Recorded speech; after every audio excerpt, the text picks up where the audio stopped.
पूरे ब्रह्मांड में ये माना जाता है कि इन भाई लोगों के जैसा कोई भी चाउमीन नहीं बना सकता। और जितना कला इनको आती है और ये जितना तेज बनाते हैं उतना तो हर किसी से मुमकिन नहीं है। चलिए आप देखिए उनकी बनाने की तकनीक और तरीका क्या जबरदस्त और धांसू है।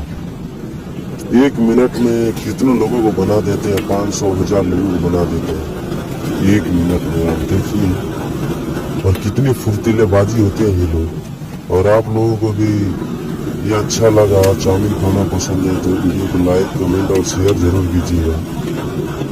वो करिए चाहे ना करिए, सब्सक्राइब जरूर कीजिएगा।